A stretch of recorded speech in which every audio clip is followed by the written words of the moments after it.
Welcome to master K TV. ఇప్పుడు మనం సినిమాల విషయానికి వస్తే సౌత్ ఇండియాలో ప్రముఖ నిర్మాత డిస్ట్రిబ్యూటర్ జ్ఞానవేల్ రాజ్ ఆయన గురించినటువంటి ఒక వార్త ప్రముఖంగా వినిపిస్తూ ఉంది. నిన్న అతన్ని ఒక కేసు నిమిత్తమై అతని భార్యని అతని కేసు నమోదవడం జరిగింది చెన్నైలో. సో ఆ యొక్క కేసు ఏంటి, ఆ కేసు వివరాలు ఏంటి అనే విషయాన్ని దాసరి విజ్ఞాన్ గారితో మాట్లాడి తెలుసుకుందాం. విజ్ఞాన్ గారు, ఇతను ప్రముఖ నిర్మాత, అతని భార్య మీద కేసు నమోదు కావటం, ఒక అమ్మాయి సూసైడ్ చేసుకున్న దానికి కారణం వీళ్ళే అనే విషయం మీద కేసు నమోదైనట్టుగా తెలుస్తుంది కదా. యాక్చువల్గా ఈ యొక్క నిర్మాత ఏంటి, అతని యొక్క ఈ కేసు సంబంధించిన పూర్వాపరాలు ఏంటండి? దీని గురించి మాట్లాడుకుంటే గతంలో కొన్ని సీన్లు మనం రీకన్స్ట్రక్ట్ చేసుకోవాలి. భానుప్రియ గారి ఇంట్లో కూడా పని మనిషి నగలు చోరీ చేసింది. అవునా? అప్పుడు ఏమైందంటే కేసు అయినా అంత చిన్న అమ్మాయిని ఇంట్లో ఎలా పనికి పెట్టుకుంటామని భానుప్రియ మీదకి మళ్ళీ. అవును. ఆ పిల్ల మాత్రం బాగానే దోచింది. అప్పుడప్పుడు ఆమె చూడడానికి వాళ్ళ అమ్మ వచ్చేది, వచ్చినప్పుడల్లా ఇచ్చేది ఇంత బంగారం, ఆమె పట్టుకొని వెళ్ళి అమ్ముకునేది. ఓ రోజు తెలిసిన తర్వాత అయినా అసలు పిల్లల్ని పనిలో పెట్టుకోవడం తప్పు కదా అని చెప్పి ఉల్టా అయింది. నెక్స్ట్ మళ్ళీ కొన్ని సన్నివేశాలు, కొన్ని సీన్స్ లో మన రజనీకాంత్ వాళ్ళ అమ్మాయి వాళ్ళ ఇంట్లో కూడా నగలు పోయాయి, కానీ ఆమె పెద్ద మనిషి చేసుకొని పాపం వాళ్ళని ఏమనలా. నెక్స్ట్ మన సుమిత్ర పంపన అని ఒక క్యారెక్టర్ ఆర్టిస్ట్ ఉండే, ఆవిడ ఇక్కడ శ్రీనగర్ కాలనీలో ఉంటే పాపం ఊరిలో వచ్చేసరికి వాళ్ళ ఇంట్లో కూడా నగలు డబ్బులు పోయాయి. ఇట్లా ఒకరిద్దరు కాదు, చాలా మంది ఆర్టిస్టులు ఈ మధ్య కాలంలో మనకి వచ్చారు. నగలు పోయాయి, డబ్బులు పోయాయి, పని మనిషి దొంగతనం, పని మనిషి మీద అనుమానాలు. మళ్ళీ ఆ మధ్యకాలంలో ఆ పని మనిషి వాళ్ళు డబ్బులు రిటర్న్ ఇవ్వడం కూడా చూసాం మనం, సారీలు చెప్పడం, అవన్నీ సీన్లు చాలా చూసాం. ఇప్పుడు జరిగిన కొత్త కేసు ఏంటంటే జ్ఞానవేల్ రాజా వాళ్ళ ఆవిడ నేహ త్యాగరాయ నగర్ లో ఉండేవాళ్ళు. సో వీళ్ళింట్లో ఎప్పటి నుంచో లక్ష్మి అనే మహిళ పనిచేస్తుంది. అప్పుడో ఇంత అందిన కాడికి ముక్కు పొడక్కో చెవు పోగో పట్టుకెళ్తా ఉంది. కొన్నాళ్ళకి మొత్తం ఊడ్చేసింది. ఊడ్చిన తర్వాత వీళ్ళకి ఏంటంటే ఇంట్లో నగలు పోయాయని, అంటే మొత్తం వీళ్ళు బయటికి వెళ్ళి వచ్చే లోపు మొత్తం ఖాళీ చేసింది. ఆమె కూడా ఫోన్ స్విచ్ ఆఫ్ చేసుకుని ఎడుగుని వెళ్ళిపోదాంలే అనుకుంది. స్విచ్ ఆఫ్ చేసింది, అలాగే ఎటో పోదాం అనుకుంది.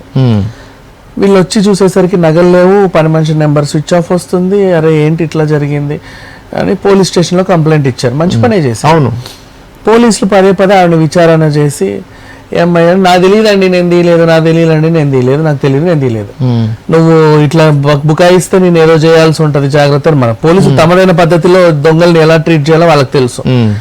ఈమె ఉల్టా డ్రామా ఏం చేసిందంటే, నేను సూసైడ్ అటెంప్ట్, నేను చచ్చిపోవాలనుకుంటే నిజంగా చస్తావు, బెదిరించావు, చచ్చిపోవాలనుకుంటున్నాను అని ఇవిడ చెప్పడం, మా అబ్బ సూసైడ్ చేసుకోపోయింది పలానోళ్ళ వేధింపులు తాళలేక అని చెప్పి ఈమె పోలీస్ స్టేషన్ లో కేసు పెట్టింది.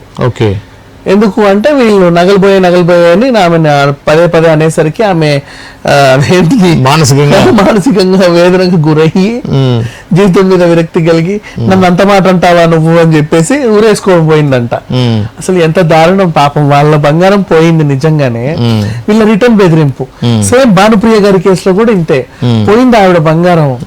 ఆవిడ పాపం ఎప్పటి నుంచో ఆర్టిస్ట్ గా చేసి ఆ మధ్యకాలంలో అదే లాస్ట్ మనం చూసిన ఛత్రపతి తర్వాత అడప ఒకటి రెండు చేసింది, కానీ పెద్ద సినిమాలు ఏం చేయలే. అండ్ ఆ కేసు తర్వాత పల్లె ఆవిడకి పాపం అవకాశాలు రాలా, ఒకటో రెండో సీరియల్ చేసి కూర్చుంది. అలాంటి ఆవిడ ఎంతో సంపాదించింది పాపం, ఆ బంగారాన్ని ఈ పిల్ల దోచుకెళ్ళింది. అడిగితేనేమో చైల్డ్ లేబర్ యాక్ట్, ఇక్కడేమో మానసిక వేదన.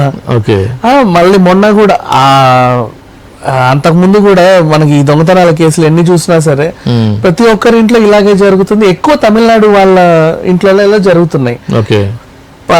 ఈవిడ రజనీకాంత్ వాళ్ళ కూతురుది కార్ పార్కింగ్ చేసి వెళ్ళి వచ్చేసరికి కార్ చోరీ గురైంది. కార్ పార్క్ చేసింది, లోపలికి వెళ్ళి వచ్చేసరికి కార్ చోరీ అండ్ ఇంట్లో నగలు చోరీ. అంతకు ముందు కూడా 2-3 ఆర్టిస్టులు అలాగే జరిగాయి. సో ఏదేమైనా వీళ్ళు పనికి పెట్టుకుంటారండి. అండ్ ఇంకోటి చెప్పనా, వీళ్ళ దగ్గర ఎక్స్పెన్సివ్ నగలు ఉంటాయి, కొన్ని సార్లు నార్మల్ నగలు కూడా ఉంటాయి. ఎక్కువ షూటింగ్ ఉండే వాళ్ళకి నార్మల్ నగలే ఉంటాయి, కానీ అవి కూడా ఎక్స్పెన్సివే. ఓకే. అంటే చాలా మంది ఏమనుకుంటారు అంటే గోల్డ్ పోయింది, గోల్డ్ కాదు కదా, ఎందుకు అంత టెన్షన్. గోల్డ్ కాకపోవచ్చు అండి, కానీ ఆ నగ కూడా 15,000 20,000 ఉంటున్నాయి ఇవాళ రేపు. ఎక్స్పెన్సివే. అంటే గోల్డ్ లాగా తెరకి కనబడడానికి వాళ్ళు రకరకాల స్టోన్స్ వేసినవన్నీ ఆ క్రాఫ్టింగ్ కి అలాగే ఛార్జ్ అవుతుంది. అంటే గోల్డ్ అయితేనే అది 1,00,000 ఉంటది, రోల్డ్ గోల్డ్ అయితే రూపాయే ఉంటది అనుకోవడం తప్పు. ఆ రోల్డ్ గోల్డ్ కూడా 15,000 20,000 మినిమం అట్లా ఉంటున్నాయి. వాటిని సెకండ్ హ్యాండ్ అమ్ముకున్న 2,000 3,000 5,000 వస్తున్నాయి జనాలకి. అట్లా కూడా ఉన్నారు. వెండి నగలు ఈ మధ్య కాలంలో గోల్డ్ కొనలేని వాళ్ళు ఏం చేస్తున్నారు, మన వెండినే గోల్డ్ కోటింగ్ వేసి వాడుతున్నారు, అదొక ఆనందం. మళ్ళీ రీసేల్ వాల్యూ కూడా ఉంటది కదా అని. అండ్ నెక్స్ట్ ఇక బంగారం రేటు పెరిగిపోయేసరికి లలితా జ్యువెలర్స్, కళ్యాణ్ వీళ్ళందరూ ఇప్పుడు 24 క్యారెట్ 22 ఎప్పుడైందో 18 అయిందా, ఇప్పుడు 15-14 క్యారెట్ గోల్డ్ అమ్ముతున్నారు. 1 గ్రామ్ గోల్డ్ ఎక్కువైంది. 1 గ్రామ్ గోల్డ్ ఇక ఎవర్ గ్రీన్ ఎప్పుడూ ఉంటది. జస్ట్ 6 నెలలకి రంగు పోగానే ఎక్స్చేంజ్ చేస్తే మళ్ళీ కొత్తది ఇస్తాడు. ఆ ఒప్పందం ప్రకారంగా కొనుక్కుంటారు. 2 years warranty, 1 year guarantee. And ఇక్కడ ఒరిజినల్ బంగారం కూడా ఉంటది. అన్ని వీళ్ళు ఏం చేస్తారు, బీరువాలో దాచుకుంటారు. ఇంట్లో ఉన్న పనులకే నమ్ముతారు. బేసికలీ తాళాలు కూడా వాళ్ళకి ఇస్తారు, బయటికి వెళ్ళినా ఏం చేసినా. వీళ్ళు వాళ్ళ చేతి వాటాన్ని ప్రదర్శిస్తారు. అంతకుముందు కూడా పని మనిషి ఇలాగే చెప్పింది, నువ్వు ఇచ్చే జీతం చాలట్లేదు, మరి నేను ఆ మాత్రం చేయనా అనింది. అది కూడా మనం చూసాం. సో ఇట్లా ఉంటే ఇప్పుడు జ్ఞానవేల్ రాజా మీద కేసు అని చెప్పేసి వైరల్ అవుతుంది, కానీ నిజానికి పాపం వాళ్ళిద్దరు అమాయకులు. వాళ్ళ ఇంట్లో పోయింది బంగారం, బంగారమే పోయింది. ఇప్పుడు వాళ్ళు ఏడుస్తున్నారు. ఈవిడేమో రిటర్న్ కేసు, మళ్ళీ నీ వల్ల నువ్వు నన్ను వేధిస్తున్నావు అని చెప్పేసి, అంటే నీ పర్సు నేను కొట్టేసి నువ్వు నన్ను అడిగితే నా ఆత్మగౌరవం దెబ్బతినింది, నేను ఆత్మహత్య చేసుకుంటా అని నిన్ను బెదిరించడం. మళ్ళీ ఆయన అది ఇప్పుడు పోలీసు వాళ్ళు ఫస్ట్ ఒకసారి తీసుకెళ్లారు, ఎంక్వైరీ చేశారు, ఆ పాత్ర మీద అంత ఖచ్చితమైన ఆధారం దొరకలేదు కాబట్టి పంపించేశారు. మళ్ళీ మొన్న ఏమైందంటే మళ్ళీ ఒకసారి విచారించాలి, మళ్ళీ ఒకసారి రావాలని అడిగారట. దానికి ఆమె మనస్తాపం చెందింది అనేది. అవును, అదే ఫస్ట్ టైం పిలిచారండి. పిలిస్తే నాకు తెలియదు అని నెత్తినోరు బాదుకొని ఏడ్చింది. అయితే నిజమేనేమో, వాళ్ళు కూడా ఎక్కడైనా పెట్టి మర్చిపోయి ఉండొచ్చు కదా అనే కోణంలో వదిలేశారు. తర్వాత వీళ్ళకు క్లారిటీ వచ్చింది, మేము ఎక్కడా పెట్టి మర్చిపోలేదు, అక్కడే పెట్టాము అనగానే ఇంకొకసారి మళ్ళీ ఆవిడని పిలిచారు. ఒకసారి పిలిచావు కదా, లేదని చెప్పా కదా, మళ్ళీ నువ్వు పిలిచావు నన్ను, నా ఆత్మాభిమానం దెబ్బతినింది అని, నా మనోభావం దెబ్బతింది. పోలీసు విచారణలో భాగంగా కదా, భాగమే. బట్ ఈవిడ హత్య అయిందంట. దానికి వీళ్ళ మీద ఓనర్స్ మీద పెట్టడం అనేది వాళ్ళ అమ్మాయి పెట్టింది, మా అమ్మ ఆత్మహత్య చేసుకోపోయింది వీళ్ళ వల్ల అని.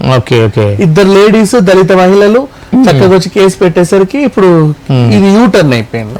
జ్ఞానవేల్ రాజా మీదకి వచ్చింది. ఆయన ఇంకా జ్ఞానవేల్ గురించి మాట్లాడుకుంటే నెక్స్ట్ సూర్య కంగువ నిర్మాత ఆయన. మంచి ప్రొడ్యూసర్ అండ్ మంచి డిస్ట్రిబ్యూటర్ కూడా. తెలుగులో మన యుగానికి ఒకడు, నా పేరు శివ, బోల్డన్ ఆవారా, బోల్డన్ సినిమాల డిస్ట్రిబ్యూటర్, ప్రొడ్యూసర్. ఏంటో మరి ఈ కర్మ పట్టింది.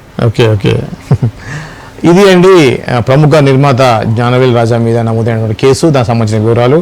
సో దొంగతనం కేసులో ఏదైతే ఉందో తను ఆత్మహత్యకి పాల్పడడానికి ప్రయత్నించడం వల్ల ఇంటి ఓనర్ల మీద తిరిగి కేసు పెట్టడం జరిగింది. సో ఇలాంటివి మనం చాలా చూస్తూ ఉన్నాము. సో ఇటువంటి వివరాలు, మరిన్ని వివరాలు తెలుసుకోవడం కోసం మరో టాపిక్తో మళ్ళీ కలుద్దాం. అప్పటి వరకు చూస్తూనే ఉండండి మాస్టర్ కీ టీవీ.